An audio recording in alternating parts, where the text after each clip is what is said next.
Hi folks, how you doing? Hey. As a lead on from our last video where we talked about our breakup, we didn't really talk about how we got back together again. I initially asked for 2 weeks break, and then after the 2 weeks I still didn't feel right time for us to get in contact. We didn't go back on any dating sites or anything like that because it would just confuse things. You're praying at the same time you're already searching, almost like you don't know what you really want. Prayer, well for me it works. Prayer probably helped us to sort of find ourselves in that frame of mind. To sort of think, okay, don't create confusion, find out where this is going first. By the way, if you wonder why we're chomping, we haven't eaten our food yet. My wife's been starving me tonight. We just finished working and thought we'd come for a little walk, do a little video. Drinking out of this blessed hay. I think 4 weeks is a good time. If we're going to have a break, I think it's a good time. I think when we did get back, we decided, okay, we're going to have a good long conversation about each other, where we're coming from and things like that.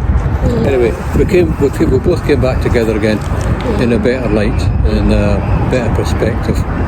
And we both decided we did want to pursue things, didn't we? The fact that we came back together just sums it all. Of course, it just doesn't come easy. We're just giving a summary of what went on and things. Yeah, we had to consult friends.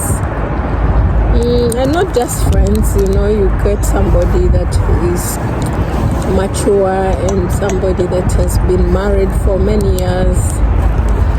And you know that they give you a good example of a Christian woman, and you'd love to copy from them or to get guided here and there, and that was also very important to us. We might not have looked for those things, you know, for guidance from other people, and we may not have seek them out or listen to what they had to say or anything like that. So that's what I think the break was a positive thing in that regard, wasn't it? Only that the difference is when it's happening, you just don't want it to happen. We are saying it is a positive thing because we've gone through it and we've seen what came out of it. But when you're going through something, it's not easy, especially when so many people are involved in your relationship. You came home, is the only man I introduced to my family, and my family got to meet him. And it's very embarrassing when you tell them it didn't work out. Of course, you'll have to be accountable. What happened? Why two of you break up and things? If he just came and we didn't introduce ourselves to any person, like any Ugandan family member or something, and we just keep it to the two of us and see where it would lead, that would have been different. Especially, you know, Africans, our parents don't take you serious when you're introducing a boyfriend rather than your fiancé. Oh, right. So it was just like a boyfriend that you were seeing and things. They wouldn't take it seriously. No, that is the cultural difference between Europe and Africa. Oh, I see. So people don't take it that seriously if you introduce a boyfriend or a girlfriend to your family. In Africa, yeah. In Africa, they do. I think here we possibly do as well. If you're making the point of bringing your girlfriend around to the rest of the family, we would think, okay, you must be serious about this girl or something like that. But I think in your respect in Africa, if you're introducing someone to your family, it's almost certain that you're going to get married. Yes, and they will really follow up if you don't. Why did you almost be like you were married to that person? So it is serious business in Africa. Africans, guys can comment down below just to emphasize on that point and maybe explain more. Jessica referred to there about the introduction, so that's part of culture in her tribe. Well, even in all of Uganda and the different tribes, isn't it?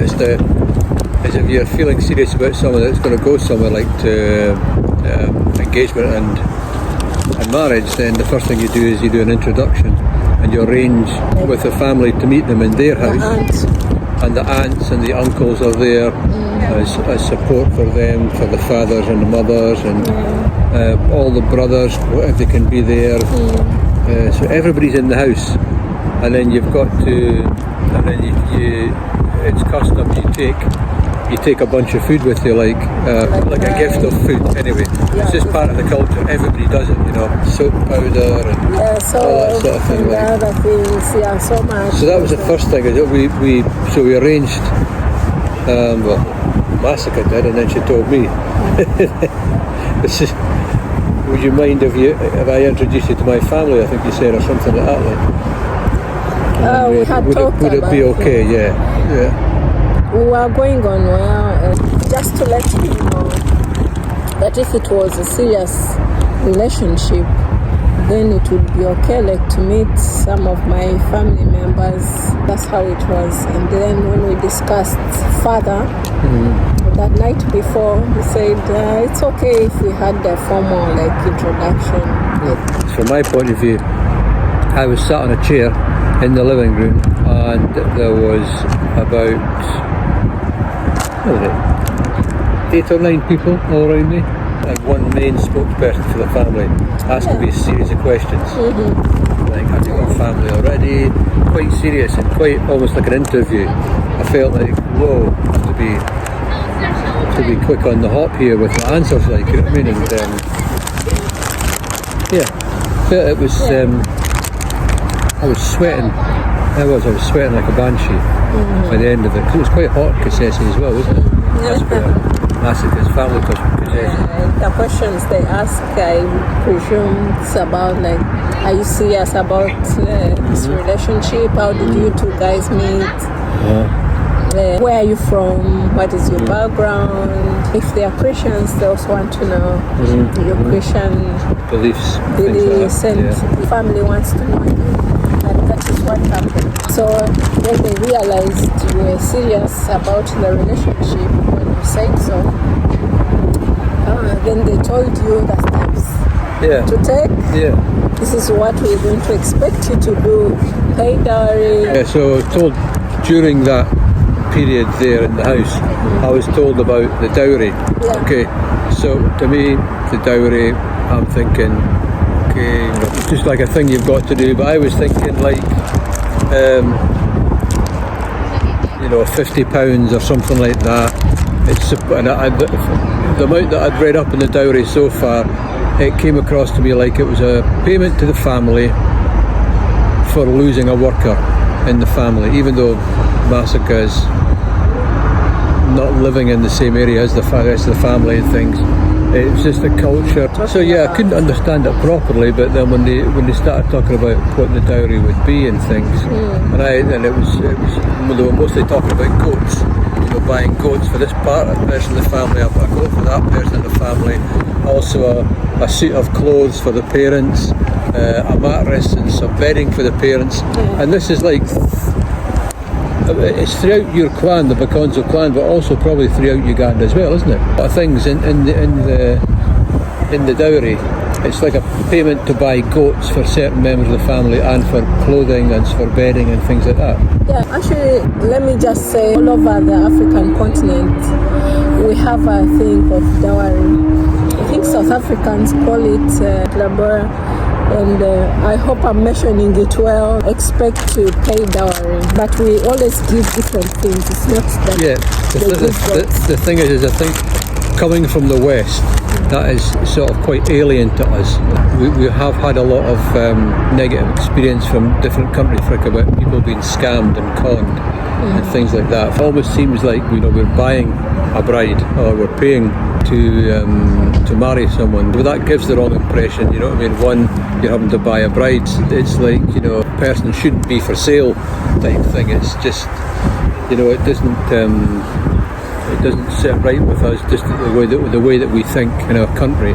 But having done a bit more research on it, and there was negative and positive things said about it, I could see the vein of sense about the dowry, in the respect that I come across from a different country, or even if I came from Uganda, and I come along to Massacre, and I get on with her,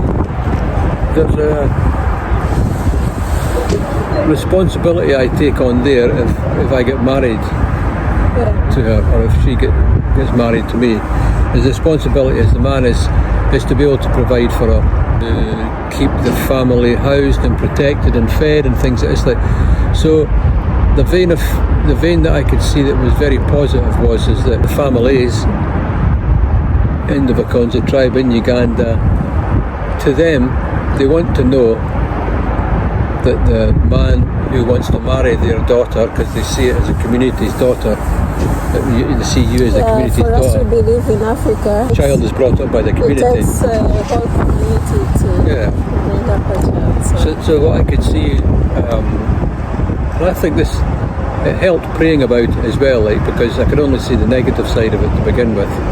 But then the more I researched about it and things,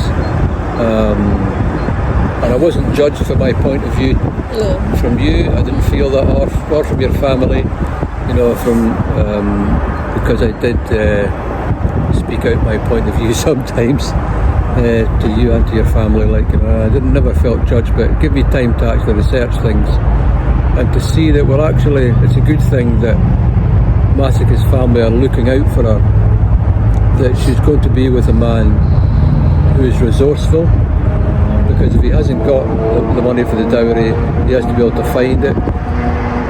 There's got to be a way there of getting the money, and the way that they look at it in Uganda is that most people, when they go for the dowry, they go to their family to collect the money. So say the dowry ends up being £2,000 for all these goats that you've got to buy and things, or that the family will buy on your behalf, for the different family members.